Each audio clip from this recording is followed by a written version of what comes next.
ஒடுக்கப்பட்டவர்கள் சார்பாக கேட்கிறேன் உரிமை, அடைக்கப்பட்டவர்கள் சார்பாக கேட்கிறேன் உரிமை, ஒடுக்கப்பட்டவர்கள் சார்பாக கேட்கிறேன் உரிமை. வேறு ஒன்றும் நாம் செய்ய தேவையில்லை. கேட்போம் உரிமை, கேட்போம் உரிமை. வணக்கம். இது வாய்ஸ் ஆஃப் தமிழ் வழங்கும் பேச்சுரிமை சேனல். உங்கள் அனைவரையும் நிகழ்ச்சிக்கு அன்போடு அழைக்கிறேன்.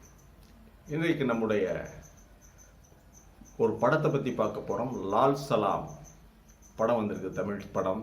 ரஜினி அவர்கள் நடித்தது. அந்த படத்தினுடைய ப்ரமோஷன் போஸ்டர்ஸ் எல்லாத்துலேயும் பாருங்க, ஒன்லி ரஜினி. அவர் இஸ்லாமியராக வேடம் போட்ட படம். ஆமாம், வேடம் போட்ட படம். அந்த தொப்பியோடு அவர் போட்டிருக்க படத்தோட போஸ்டர்ஸ் ப்ரமோஷன் எல்லாம் பண்ணியிருக்காங்க. ஆனால் படத்தில் அவர் கெஸ்ட் ரோலுங்கிறாங்க, கௌரவ தோற்றத்தில் நடிக்கிறார். ஏப்பா அந்த படத்தில் கதாநாயகன் இருப்பானுங்கள்ல, விஷ்ணு விஷால் இன்னும் ஒருத்தர் நடிச்சிருக்காரா. 2 கதாநாயகர்கள், கதாநாயகி, குணச்சித்திர வேடம், காமெடியன், வில்லன். இவங்க படம்லாம் எங்க?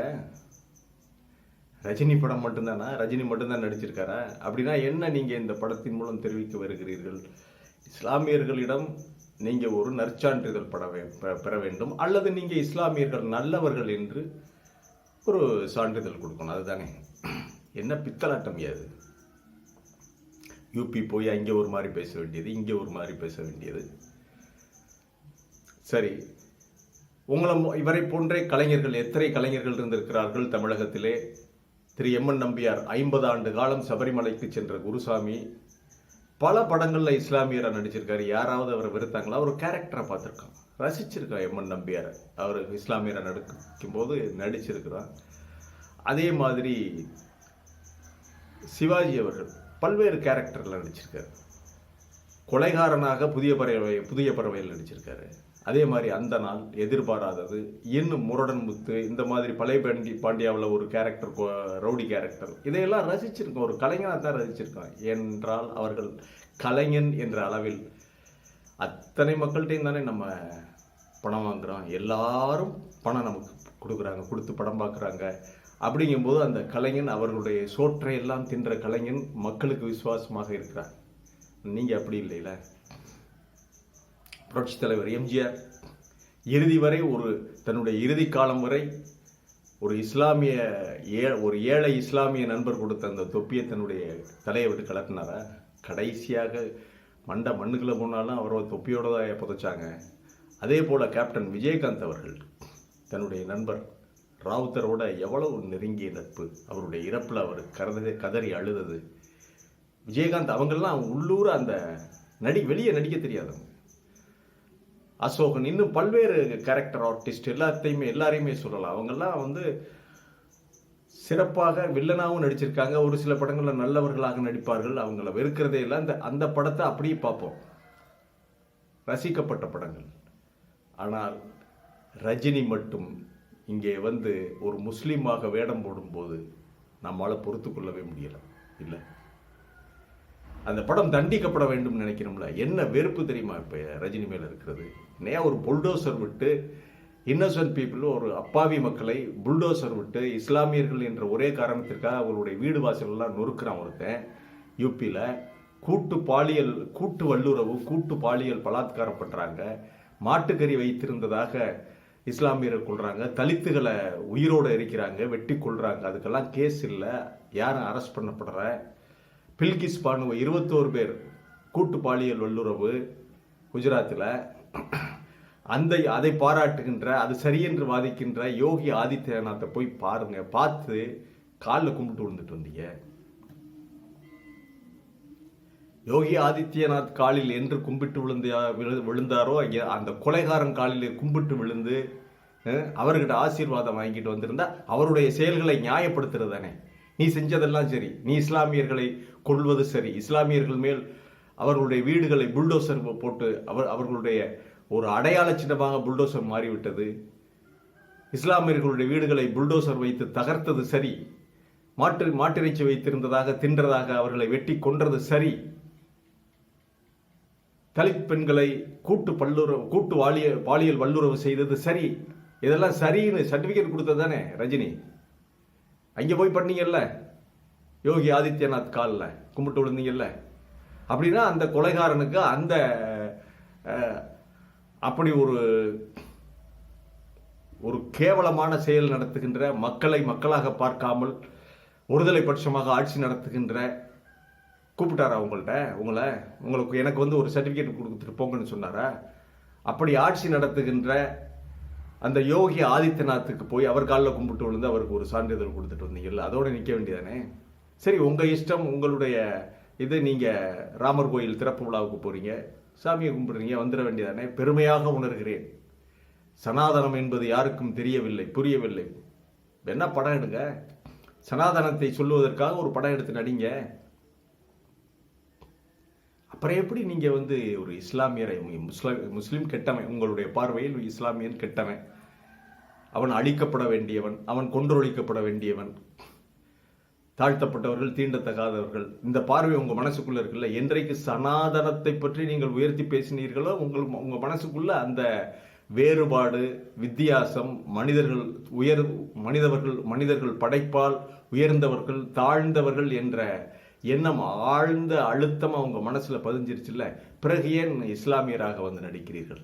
இஸ்லாமியர்களுடைய தொப்பியை போடுறதுக்கு அருவருப்பா இல்லை உங்களுக்கு தான் பிடிக்காதையா? பிறகு ஏன் தொப்பியை போட்டு நடிக்க வேண்டும், இஸ்லாமியராக காட்டிக்கொள்ள வேண்டும்?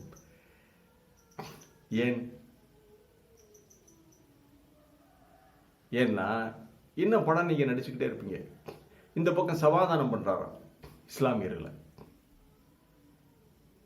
இதெல்லாம் ஒரு வெளிப்படையா செய்யறது. அதாவது எந்த ஒரு கலைஞனையும் இங்கே வெறுக்கவில்லை யாரும். எந்த கேரக்டர் நடிச்சாலும் அந்த கேரக்டரை தான் பார்ப்பாங்க. ஆனா ரஜினி இஸ்லாமியராக நடிப்பது மட்டும்தான் இப்போதுதான் இந்த வெறுப்பு மக்கள் மத்தியிலே தோன்றி இருக்கிறது. நேத்து வரை யூபியில போய் இந்த அட்டூழியம் பண்ணிட்டு வந்தீங்க, நேத்து வரை அயோத்தியில போய் ராமர் கோயிலுக்கு சர்டிபிகேட் கொடுத்துட்டு வந்தீங்க, ஒரு இந்துவாக பெருமையாக இருக்கிறது என்று சொல்லிவிட்டு வந்தீர்கள். இன்றைக்கு இங்கே வந்து இஸ்லாமியராக ஒரு முஸ்லீமாக வேடமணிந்து நடிச்சா உங்களை யாரும் ஏத்துக்கின்றுவாங்களா? இப்படிப்பட்ட அயோக்கியர்களுக்கு, அயோக்கியத்தனம் செய்பவர்களுடைய நண்பர்களாக தன்னை காட்டிக்கொண்டு அதை சரி என்று வாதிடுகின்ற மனநிலை கொண்ட ரஜினி, உண்மையிலே நீங்க சோத்துல உப்பு போட்டு சாப்பிடுறீங்களா? பணத்துக்காக எது வேணாலும் செய்வீங்களா? இஸ்லாமியர்கள்கிட்ட வந்து நல்ல பேர் வாங்கணும், அல்லது இஸ்லாம் சிறந்த மதம்னு நீங்க ஒரு சர்டிபிகேட் கொடுக்கணும். அதுக்காக இந்த கதாசிரியர் இந்த படக்குழுவை தொடர்பு கொண்டு ஒரு செட்டப் நாடகம் பண்ணி தனக்கு ஒரு கேரக்டர் வாங்கி நீங்க நடிச்சிட்டீங்க. பணம் வாங்குவது வாங்காதது அப்பாற்பட்ட விஷயம். உடனடியாக தன்னை இந்த மாதிரி ஒரு நடுநிலையாளராக காட்டிக்கொள்ள ஒரு இஸ்லாமியராக வேடம் போட்டு, அதிலும் படத்தினுடைய போஸ்டர்ஸ், ப்ரொமோஷன்ஸ் எல்லாத்திலையும் தன்னை மட்டுமே வெளிப்படுத்துகின்ற ஒரு விஷயத்தை செஞ்சுக்கிட்டு யாரையா நம்புவாங்க? போங்கயா, உங்க முகத்திரை தான் கிழிஞ்சு போச்சுல்ல. இன்னும் நீங்க சொல்லி தெரிய வேண்டியிருக்குதா? ரஜினி ஒரு சங்கி, ரஜினி ஒரு பாரதிய ஜனதா கட்சியினுடைய ஆதரவாளர், ரஜினி மோடியுடைய விசுவாசி. இந்த நாட்டின் ஜனநாயகத்தன்மை, இந்த நாட்டினுடைய பன்முகத்தன்மை, இதையெல்லாம் அழிக்க துடிக்கின்ற ஒரு கும்பலுடைய, சட்ட நெறிமுறைகளுக்கு கட்டுப்படாத ஒரு கும்பலுக்கு தலைமை தாங்குகின்ற ஒரு கூட்டத்தை விழுந்து விழுந்து ஆதரிக்கின்ற சங்கிதான் ரஜினி. நீங்கெல்லாம் வந்து நடிச்சு இஸ்லாமுக்கு, இஸ்லாமிய மார்க்கத்துக்கு நீங்க சொல்லி பெரிய ஒரு நல்லெண்ணம் தோன்ற போறதில்லை. ஆனால் மாறாக இன்று தமிழகம் முழுவதும் உங்கள் மேல் வெறுப்பில் இருக்கிறார்கள். நீங்க இந்த மாதிரி தொப்பி போட்டு இஸ்லாமியராக நடித்ததை யாரும் ஏற்றுக்கொள்ளவில்லை. ஆகவே தமிழக மக்களுக்கு நாம் விடுக்கின்ற வேண்டுகோள், லால் சலாம் படத்தை தண்டியுங்கள், புறக்கணிக்க வேண்டும் இந்த படத்தை.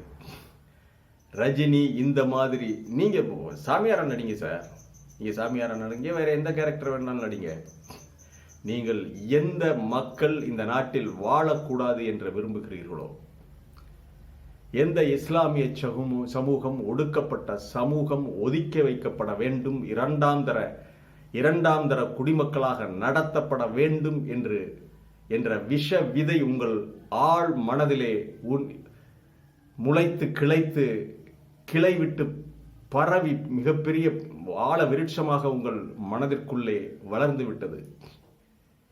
எந்த இஸ்லாமியர்களை, எந்த தாழ்த்தப்பட்ட மக்களை, ஒடுக்கப்பட்ட மக்களை நீங்கள் காலுக்கு கீழே என்று நினைக்கிறீர்களோ, பிறகு ஏன் அப்படி இனி நாளைக்கு இன்னொரு படம் என்ன, தாழ்த்தப்பட்டவராக நடிப்பார். ஆமா, தாழ்த்தப்பட்டவராக நடித்து தன்னை இங்கே நிலைநிறுத்திக்கிறார். யாரு தேவையில்லையா? நெவர் மைண்ட், நீங்க நடி. உங்களை தமிழகம் இப்பொழுது ஒரு அரசியல் தலைவராக, ஒரு பெரிய மனுஷனாவே பார்க்கறது இல்லை. உங்களுடைய கருத்துக்களுக்கு இங்கே மதிப்பு இல்லை. என்ன, நீங்கள் எப்போது சென்று யோகி ஆதித்யநாத் காலிலே கும்பிட்டு விழுந்தீர்களோ,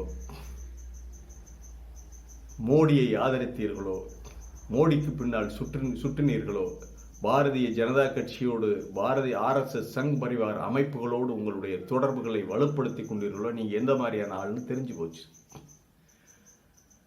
இப்படியெல்லாம் ஒரு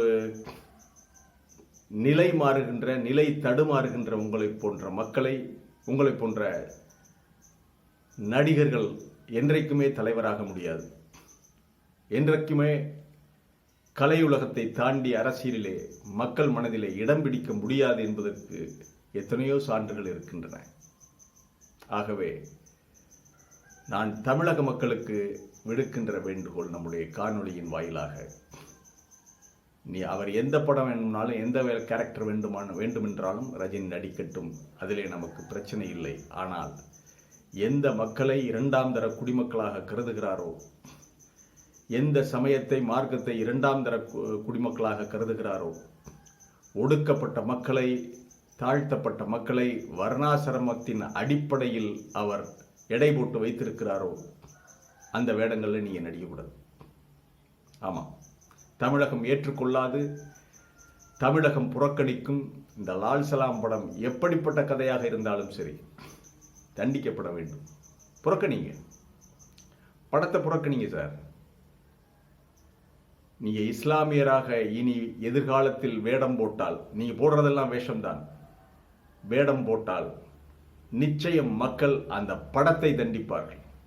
ஒரு தலித்தாக, தாழ்த்தப்பட்டவராக, ஏழையாக வேடம் போட்டால் அந்த படத்தையும் மக்கள், தமிழக மக்கள் புறக்கணிப்பார்கள், தண்டிப்பார்கள். மீண்டும் ஒரு காணொலியிலே உங்களை சந்திக்கிறேன். இது வாய்ஸ் ஆஃப் தமிழ் வழங்கும் பேச்சுரிமை சேனல். நம்முடைய சேனலுக்கு மறக்காம சப்ஸ்கிரைப் பண்ணுங்க, மறக்காமல் பெல் பட்டனை அழுத்துங்கள், கமெண்ட் செய்யுங்கள், ஷேர் செய்யுங்கள், பிடித்திருந்தால் லைக் செய்யுங்கள். நன்றி, வணக்கம்.